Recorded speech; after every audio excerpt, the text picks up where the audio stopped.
Hello everyone. मेरा नाम Gautam and English magic group में आपका स्वागत करता हूं। तो फ्रेंड्स, आज की इस वीडियो क्लास में पढ़ेंगे मेंस्ट्रुएशन 2D के पार्ट 2 को। तो फ्रेंड्स, वीडियो स्टार्ट करने से पहले अगर आप इस चैनल पर नए हैं तो इस चैनल को सब्सक्राइब करें, लाइक करें और दोस्तों में शेयर करें और कमेंट करके हमें जरूर बताएं कि आपको वीडियो कैसा लगा और इसमें क्या क्या इंप्रूवमेंट की अभी ज़रूरत है। तो चलिए फ्रेंड्स, आज की इस वीडियो क्लास को स्टार्ट करते हैं। आज की इस वीडियो क्लास में हमारा पहला प्रश्न है,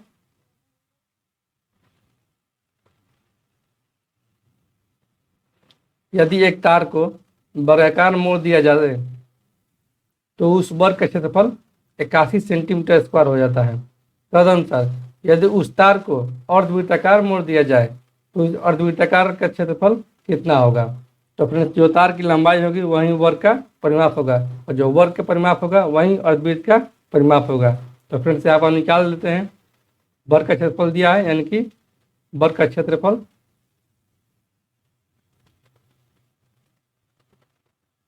बराबर में होता है भुजा स्क्वायर। इसको ए स्क्वायर भी लिख सकते हैं।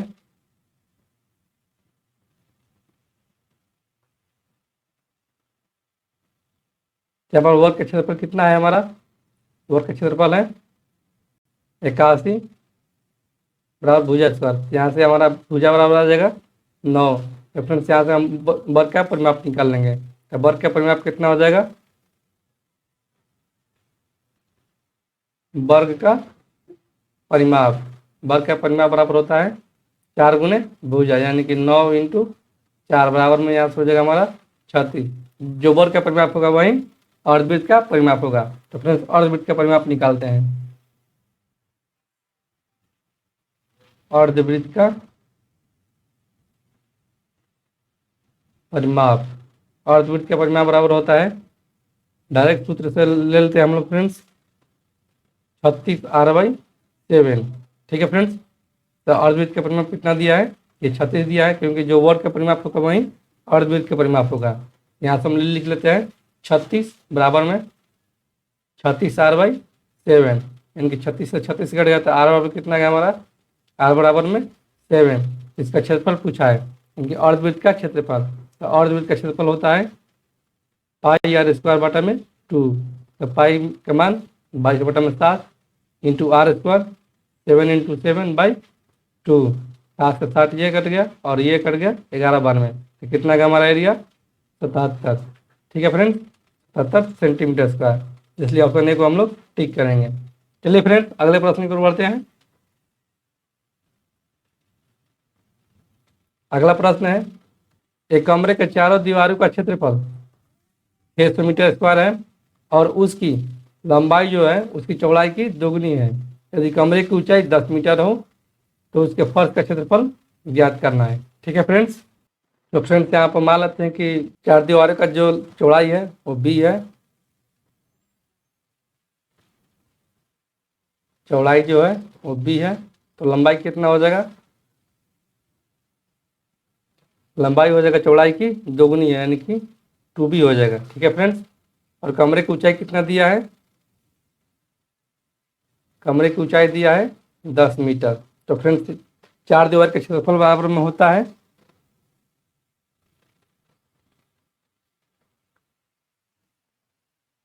चार दीवारी का क्षेत्रफल बराबर में होता है 2 इंटू लंबाई प्लस चौड़ाई और इंटू ऊंचाई होता है। ठीक है फ्रेंड्स, यहाँ पर 2 इंटू लंबाई कितना दिया है, लंबाई है 2b और प्लस में चौड़ाई कितना दिया है b और ऊंचाई कितना दिया है 10 मीटर, और चार दीवार का क्षेत्रफल कितना दिया है 600 मीटर स्क्वायर। ये 312 में कट जाएगा। यहाँ से हम फिर से लिख लेते हैं 300 बराबर में 2b प्लस में b, यानी कि 3b इंटू 10। ये 10 से एक कट गया और ये 10 दिया 30, यानी कि b बराबर कितना गया हमारा 10। तो पूछा क्या है फ्रेंड, तो उसके फर्श का क्षेत्रफल ज्ञात करें। तो फर्श का क्षेत्रफल हो जाएगा, फर्श का क्षेत्रफल हो जाएगा 2 इंटू 10 इंटू 10, यानी कितना हो जाएगा हमारा फ्रेंड 200। इसलिए ऑप्शन बी को हम लोग टिक करेंगे। चलिए फ्रेंड्स, अगले प्रश्न की ओर बढ़ते हैं। अगला प्रश्न है, एक आयताकार बगीचे की लंबाई जो है वो 60 मीटर है और चौड़ाई जो है 40 मीटर है। इसके चारों ओर बाहर 5 मीटर चौड़ा रास्ता है, तो रास्ते का क्षेत्रफल क्या होगा? तो फ्रेंड्स, हम लोग पिछले वीडियो क्लास में पढ़े थे कि रास्ते का क्षेत्रफल जब बाहर हो, यानी कि रास्ता जो है वो बाहर हो, तो रास्ते का क्षेत्रफल हो जाएगा, रास्ता का क्षेत्रफल बाहर में हो जाएगा 2x। एक जहाँ रास्ते की चौड़ाई है, लंबाई प्लस चौड़ाई प्लस में 2x। ठीक है फ्रेंड्स, यहाँ रास्ते की चौड़ाई कितना दिया है? 5 मीटर है, जो कि रास्ता बाहर है। तो 2 × 5, लंबाई कितना है हमारा 60, चौड़ाई 40 प्लस में 2 × 5। तो फ्रेंड्स यहाँ पर हम लिख सकते हैं 10 × 60 40 100, 100 प्लस 10 यानी कि 110। तो फ्रेंड्स यहाँ पर हो जाएगा हमारा कितना? 1100। इसलिए ऑप्शन ए बी को हम लोग टिक करेंगे। चलिए फ्रेंड्स, अगले प्रश्न की ओर बढ़ते हैं। अगला प्रश्न है, एक आयताकार खेत की लंबाई जो है वो 60 मीटर है तथा चौड़ाई 40 मीटर है। इसके ठीक बीच 4 मीटर चौड़ी 2 सड़कें हैं, जिनमें से एक लंबाई के समांतर है तथा दूसरी चौड़ाई के समांतर है। यदि इन सड़कों पर 75 पैसा प्रति वर्ग मीटर की दर से रोड़ी बिछाने का खर्च कितना होगा? ठीक है फ्रेंड्स, तो फ्रेंड्स हम लोग पिछले वीडियो क्लास में पढ़े थे कि रास्ता जब बीचों बीच हो तो रास्ते का क्षेत्रफल हो जाएगा, रास्ते का क्षेत्रफल हो जाएगा x × लंबाई प्लस चौड़ाई माइनस x। एक क्या है? तो रास्ते की चौड़ाई है। तो रास्ते की चौड़ाई कितना है? 4 × लंबाई 60 प्लस 40 माइनस में 4। तो फ्रेंड्स यहाँ पर हम लिख सकते हैं 4 × 60 40 100, 100 में से 4 जाएगा यानी कि 96। तो फ्रेंड्स यहाँ पर हो जाएगा कितना? 24 की 4 9 चौक 36 2 38 यानी कि 384 हो गया। ठीक है फ्रेंड्स, इसके खर्च निकाल लेते हैं हम। ये रास्ते का क्षेत्रफल 384 मीटर स्क्वायर हो गया। तो फ्रेंड्स इसका खर्च जो हो जाएगा 75 पैसा प्रति वर्ग मीटर की दर से है, क्योंकि खर्च इसके निकाल लेंगे। तो खर्च बराबर में हो जाएगा कुल एरिया इंटू जितना दिया रहेगा पैसा उतना, इनके 25 के 75 25 चौके 100, यहाँ पर हो जाएगा 9 चौके 36 और 6 चौके 24, यानी कितना आ जाएगा फ्रेंड्स? 3 छक्का 18 और 3 27 1 28, यानी कि 288 रुपया हो जाएगा। यहाँ पर ऑप्शन ए को हम लोग टिक करेंगे। ठीक है फ्रेंड्स, अगले प्रश्न की ओर बढ़ते हैं। अगला प्रश्न है, एक वर्ग तथा एक समबाहु त्रिभुज का परिमाप एक समान है। यदि वर्ग के विकर्ण की लंबाई 12√2 है तो त्रिभुज का क्षेत्रफल कितना होगा? तो फ्रेंड्स यहाँ पर वर्ग का परिमाप और समबाहु त्रिभुज का परिमाप सेम है, इनकी समान है। तो वर्ग का परिमाप बराबर कितना होता है? 4 और त्रिभुज का परिमाप समबाहु त्रिभुज का परिमाप 3a2। वर्ग का विकर्ण दिया है 12√2, यानी कि वर्ग का विकर्ण बराबर होता है √2a, और √2a का मान कितना दिया है? 12√2। तो फ्रेंड्स √2 से √2 कट जाएगा, यानी कि ये बराबर कितना आ गया हमारा? 12। तो फ्रेंड्स यहाँ पर हम लिख सकते हैं 4 × 12 बराबर में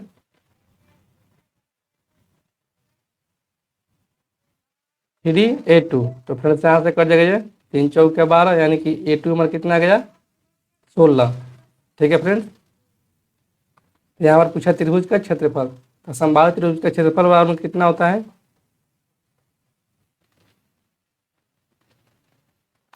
समबाहु त्रिभुज का एरिया कितना हो जाएगा? √3/4 इंटू भुजा स्क्वायर, यानी कि 16 × 16। तो फ्रेंड्स यहाँ से 4 में कटेगा, यानी कि 64√3 हो जाएगा सेंटीमीटर स्क्वायर। तो फ्रेंड्स इसलिए ऑप्शन सी को हम लोग टिक करेंगे। ठीक है फ्रेंड्स, अगले प्रश्न की ओर बढ़ते हैं। अगला प्रश्न है, 18 सेंटीमीटर तथा 14 सेंटीमीटर भुजा वाले आयत के अंदर खींचे जाने वाले सबसे बड़े वृत्त का क्षेत्रफल क्या होगा? तो फ्रेंड्स यहाँ पर हम एक ठो आयत बना लेते हैं।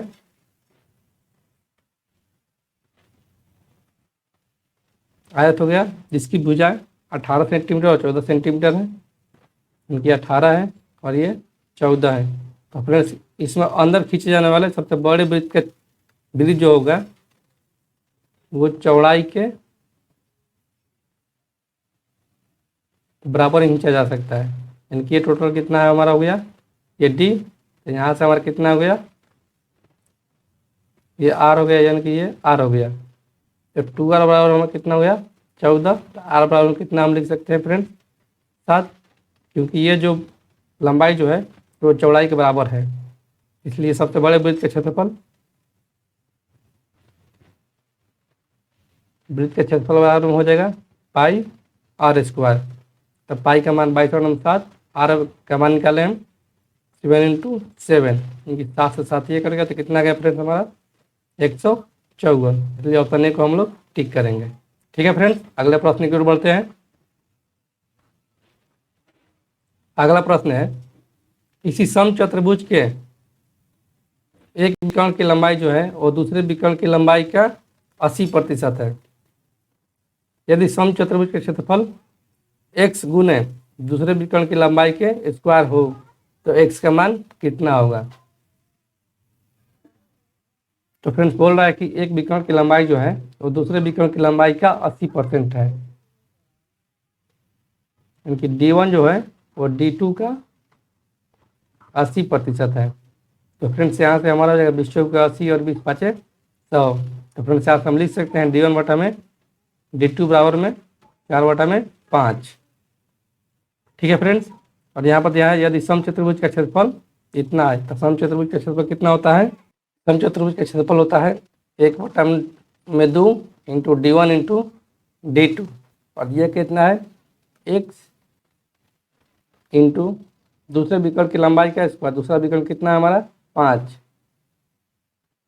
यानी कि 5x का स्क्वायर। ठीक है फ्रेंड्स, यहाँ पे लिख सकते हैं फ्रेंड्स 1/2 d1 कितना हमारा 4x है और d2 5x है, और x का मान निकलना है इंटू 25x²। तो फ्रेंड्स यहाँ से x² से ये x कट जाएगा और ये 5 बन के 5 25 और ये 2 दूनी 4। तो फ्रेंड्स यहाँ पर हम लिख सकते हैं x बराबर में 2/5।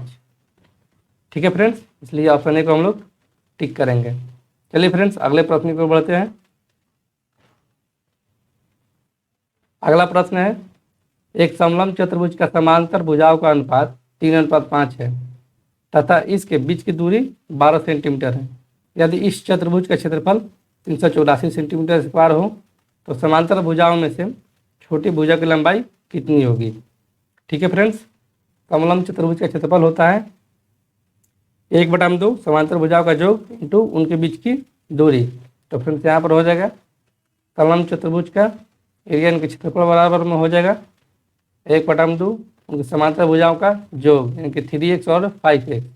यहाँ पर 8x और इनके बीच की दूरी कितना दिया है 12, और इनका क्षेत्रफल कितना दिया है 384। तो फ्रेंड्स यहाँ पर लिख सकते हैं 384 बराबर में 1/2 इंटू 8x इंटू 12। तो फ्रेंड्स यहाँ पे हो जाएगा हमारा कितना 2 छक्के 12, ये कट जाएगा 6 छक्के 36, 2 6 चौके 24, और ये कट जाएगा 8 8 64। ठीक है फ्रेंड्स, यहाँ पर हम लिख सकते हैं x बराबर में 8। इसमें सबसे छोटी भुजा कितना हो जाएगा, सबसे छोटी भुजा कितना हो जाएगा 3, यानी कि 3x बराबर में 3 × 8 यानी कि 24। ठीक है फ्रेंड्स, इसलिए ऑप्शन ए को हम लोग टिक करेंगे। तो फ्रेंड्स आज के लिए बस इतना ही, फिर मिलता है एक और नए वीडियो के साथ। तब तक के लिए धन्यवाद, और अभी तक आपने इस चैनल को सब्सक्राइब नहीं किया है तो इस चैनल को सब्सक्राइब करें, लाइक करें और कमेंट करके मुझे बताएं कि आपको वीडियो कैसा लगा। धन्यवाद दोस्तों।